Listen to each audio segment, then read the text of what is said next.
Welcome back, everyone. Today we're going to be reviewing the McFarlane Toys DC Multiverse, the Demon action figure. Is this action figure a paragon of resounding perfection, or should it be relegated to the dumpster, or is it characterized by insipid, unalloyed mediocrity?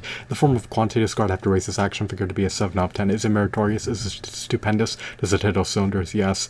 This action figure is a worthwhile action figure, and it will pique your interest and tickle your fancy, especially if you're an avowed, devout DC Comics fan.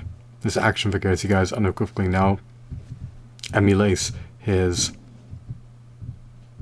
Demon Knights comic book counterpart, to say the least. He has latitude for dynamic posability. He's sporting 22 points of articulation. He's aesthetically appealing to take a gander at, to say the least. He is meticulously detailed. He has high quality shadings, high quality textures, and of course a high quality sculpt. And he does come bundled with some accessories which encompass an armament. He has a sword he can wield, he has a stand, and he's a collectible art card. But is there enough value, consolidated, condensed in the package to entice me to buy the figure? The answer is no. I cannot vindicate, I cannot warrant, I cannot justify acquiescing to paying $20 plus sales tax for this figure. Especially when I utilize an $8 Tobas Marvel Legends action figure or an $8 DC Universe Classics action figure as a benchmark for comparison of value. This action figure commands a steep, staggering, hefty, exorbitant, lofty price of $20 plus sales tax, which is 250% more than the retail price of an $8 Tobas Marvel Legends action figure or an $8 DC Universe Classics action figure. Despite the fact that he commands such a steep price, he's devoid of a Build-A-Figure piece for a behemoth of a meticulously detailed 14 to 16 inch Build-A-Figure. Furthermore, unlike an $8 Tobas Marvel Legends action figure, he lacks a comic book. Unfortunately, much to my dismay, much to my consternation, much to my chagrin, much to my grief, much to my agony, much to my distress, he lacks any additional figures. If you recollect, the $8 Tobas Marvel Legends Silver Surfer came bundled with the Howard the Duck action figure. If you recollect, the $8 Tobas Marvel Legends Deadpool action figure came bundled with a dual action figure.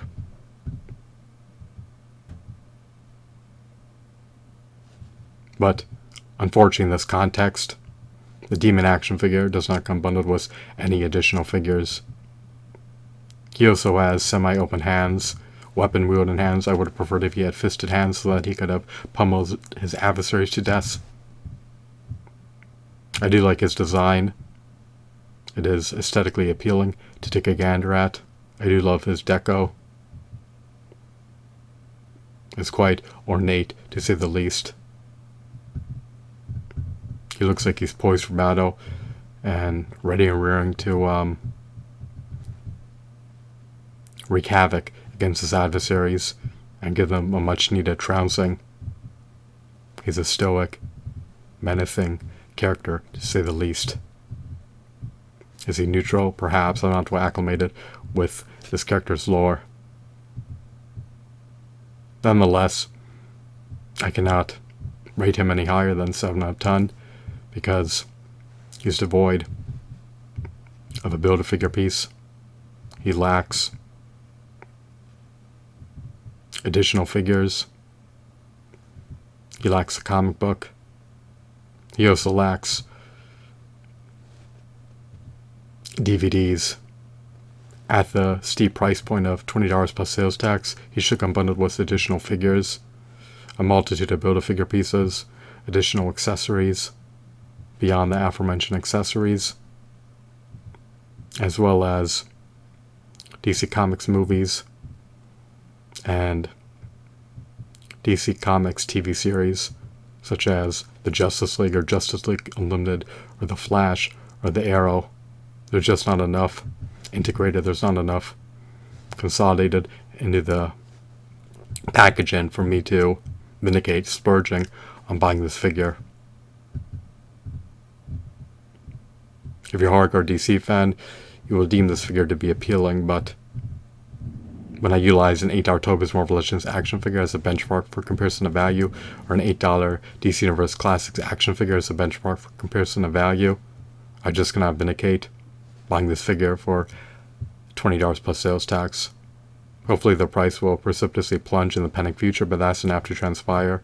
I'm under the axiom that this action figure will appreciate in value, and that the price will be well over $20 plus sales tax in the imminent future. So I hope that you deem this video to be enthralling and insightful. I'm done adjudicating over this matter. 7 out of 10 is my final verdict. I'd rate him to be much higher if the price point was closer to $10 plus sales tax. I do love his outfit. It's divine. It's ambrosial. It's definitely majestic, to say the least.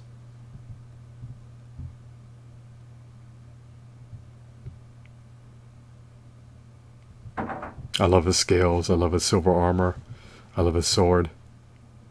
His sword is quite nifty. He looks like he can cleave anyone who is within his vicinity. He looks like he can maul his adversaries to death.